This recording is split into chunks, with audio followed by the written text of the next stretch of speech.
শীতকাল বাজার ভরে থাকে গোল গোল বাঁধাকপিতে, আর আমাদের ফ্রিজ খুললেই উঁকি ঝুঁকি মারে বাঁধাকপি।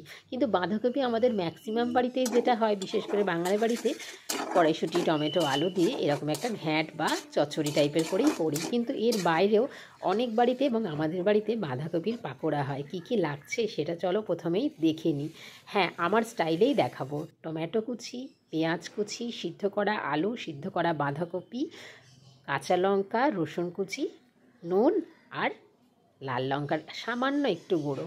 হ্যাঁ, এটা সবার বাড়িতে হলেও আমার বাড়ির স্টাইলটাই তোমাদেরকে শেয়ার করছি, তোমরা চাইলে এটা ফলো করতে পারবো। আর সাথে চালের গুঁড়ো।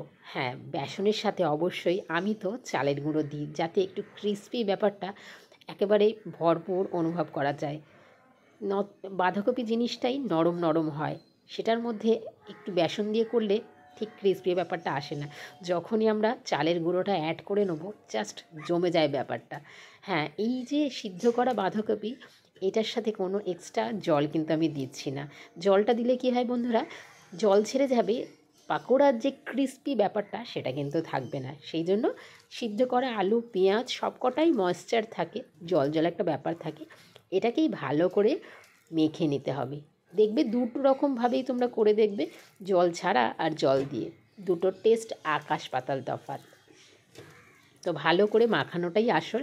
নিজেদের ভালোবাসার হাতের ছোঁয়ায় সুন্দর করে মেখে নিতে হবে। মাখাটা যত ভালো হবে খেতে তত ভালো হবে। পরিমাণ মতন, প্রয়োজন মতো নুনটা অবশ্যই দিয়ে দেবে। কেউ চাইলে এর মধ্যে কিন্তু গোলমরিচ গুঁড়োও দিতে পারো। তো এরকম করে গোল্লা গোল্লা পাকিয়ে একেবারে সুন্দর করে সর্ষের তেল দিয়েই আমি রান্নাটা করব। তো কড়াইতে সর্ষের তেল বসিয়ে দিয়েছি, ভালো করে তেলটা গরম হতে দেবে। তারপরে একে একে ছেড়ে দিতে হবে এই বাঁধাকপির পাকোড়াগুলো।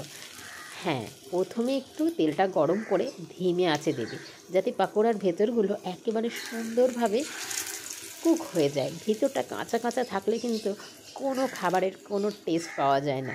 যাদেরকে খেতে দিচ্ছি তাদেরও ভালো লাগে না, আর নিজেও যখন খেয়ে দেখবো তখন বলবে, এই বাবা ভেতরটা তো পুরো কাঁচা, ভালো লাগছে না। তো সেই ভালো করে সিম আছে এপিট উপিট করে ভালো করে ভেজে নেবে। লাস্টের দিকে কিন্তু জিনিসটা জোরে দেবে, আঁচটা দিলে কী হয়, লাল লাল হয়ে যাবে। বেশ লাল লাল না হলে কিন্তু এই পাকোড়া খেতে একদমই ভালো লাগবে না। তো মোটামুটি এক পিঠ হয়ে গেছে, এবারে উল্টো দিক করে দিয়েছি, কিন্তু এই রকম না, আর একটু লাল করে কড়া করে ভাজবো, তবেই তো বাঁধাকপির পাকোড়া বা ভেজ পাকোড়াটা জমে উঠবে। মোটামুটি আমার শেষের পথে, দেখো এরকম লাল লাল করে ভেজে নিয়েছি, একেবারে ক্রিস্পি হয়ে গেছে। খুব টেস্টি নিশ্চয়ই হবে।